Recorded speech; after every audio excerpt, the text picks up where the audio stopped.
What are they so worried about?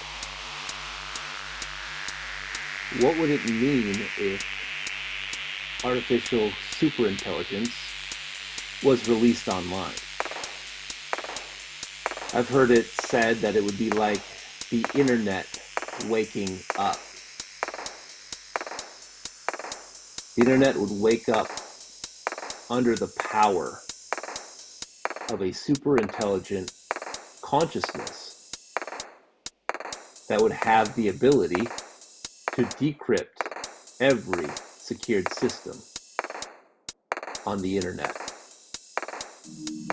It would control financial systems, global communication, power grids, anything and everything connected to the World Wide Web would be under the control of a massively intelligent entity with unmatched predictive power.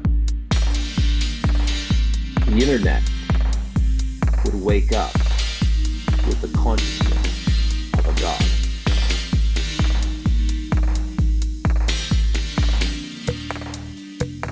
What are they really worried about? They're worried about coming face to face with a super intelligent entity that could easily wipe out the entire human race.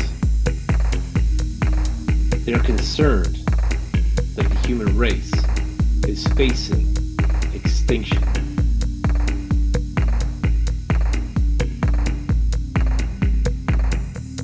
So what's their solution? Well, Elon Musk thinks that if we can't beat them, join them. Musk believes the best way for the human race to survive superintelligence is to merge with it. He founded a company named Neuralink. His plan? To digitally merge with machine intelligence through an interface that connects the brain with the World Wide Web.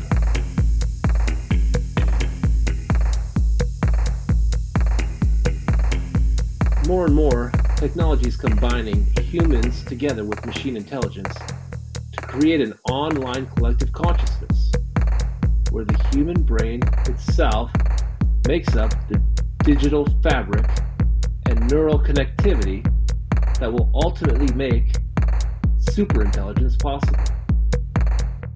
To say it another way, humanity itself is creating the digital cognitive substrate of advanced AI.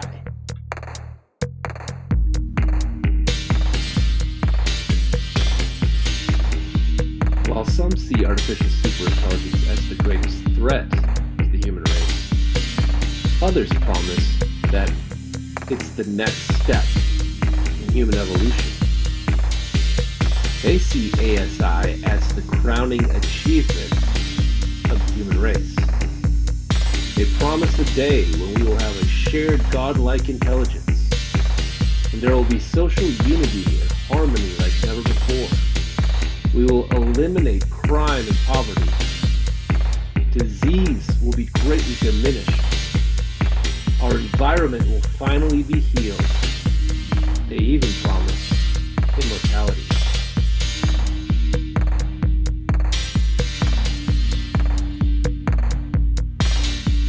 The belief that the human race can evolve beyond its current limitations by means of science and technology is called transhumanism.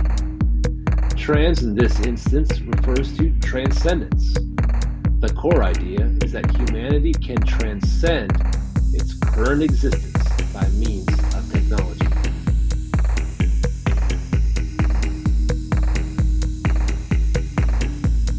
Remember the seduction of Babylon? How do demons plan to bring the human race under the power of the Antichrist? The human race will not be forced. They will freely welcome the Antichrist. But what will be the pitch? How will this be sold? transcendence. You will be like God. Build the gateway of the gods.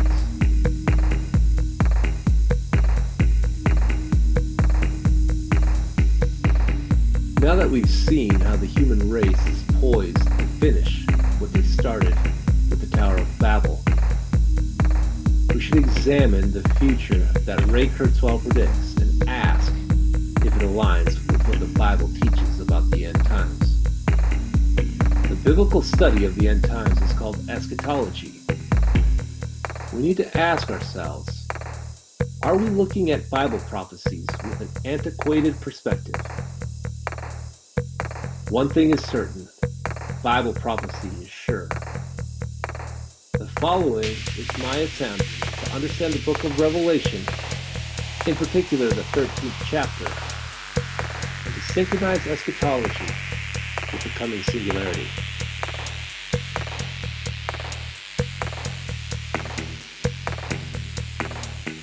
Let's begin with a read-through of the first part of Revelation chapter 13.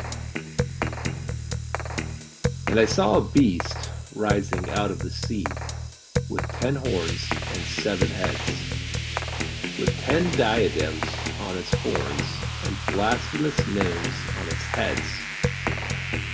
And the beast that I saw was like a leopard. Its feet were like a bear's, and its mouth was like a lion's mouth. And to it the dragon gave his power and his throne and great authority. One of its heads seemed to have a mortal wound, but its mortal wound was healed, and the whole earth marveled as they followed the beast. And they worshipped the dragon, for he had given his authority to the beast. And they worshipped the beast, saying, "Who is like the beast? And who can fight against it?" And the beast was given a mouth uttering haughty and blasphemous words. And it was allowed to exercise authority for 42 months. It opened its mouth to utter blasphemies against God, blaspheming his name and his dwelling, that is, those who dwell in heaven. Also, it was allowed to make war on the saints and to conquer them. And authority was given it over every tribe and people and language and nation. And all who dwell on earth will worship him, everyone whose name has not been written before the foundation of the world in the book of life of the Lamb who was slain.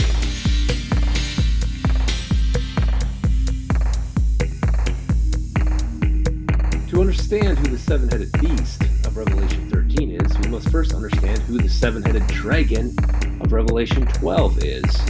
In verse 3, John says he sees a sign in heaven, a great red dragon with 7 heads and 10 horns. John sees this sign in heaven.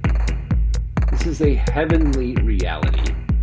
It is a 7-headed dragon that is the spiritual reality behind the earthly manifestation. Because what occurs in the earthly realm begins behind the veil of the scene. The spiritual realm is a dimension beyond our 3-dimensional world. In this hidden dimension, intelligences exist that have real agendas and real power to achieve their objective.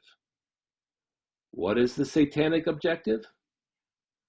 Well, in chapter 12, we can see Satan has 2 objectives.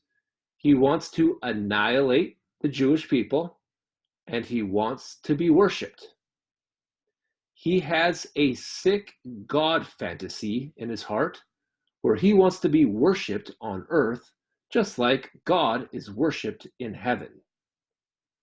So the 7-headed beast of Revelation chapter 13 is Satan's campaign to do just that. His first step is to be embodied in the earth. So the earthly manifestation of the 7-headed dragon is the 7-headed beast.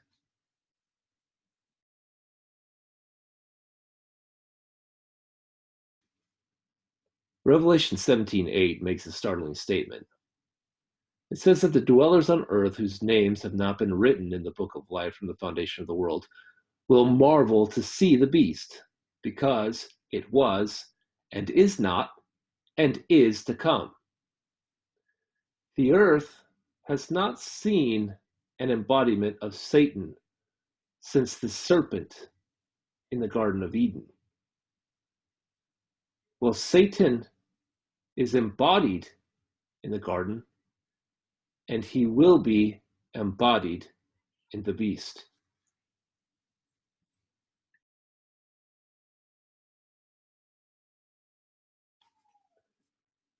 There are two unthinkable realities that hang over our future. To the futurist, a godlike artificial superintelligence will govern the earth. To the Bible-believing Christian, the seven-headed beast of Revelation 13 will arise and rule the earth.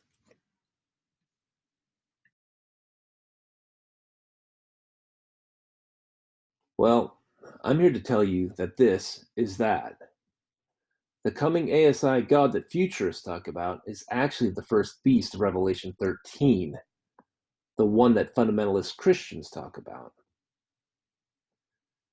I believe that ASI will provide the housing necessary for the seven-headed dragon, or Satan. The advent of digital superintelligence will simulate consciousness, but not just any consciousness, but that of Satan himself. This will open the door to his embodiment in our world.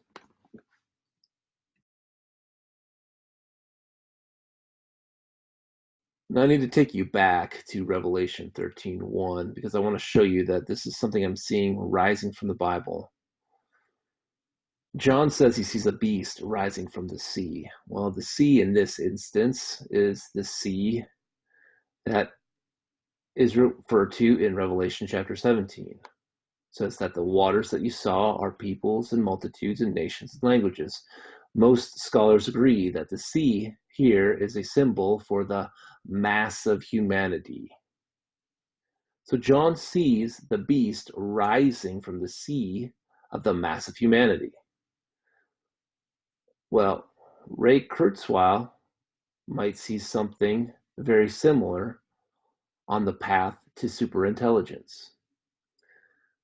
The human race itself is creating the underlying layer necessary to create ASI. It's the combination of biological and machine intelligence together that will create in the coming decades a godlike AI.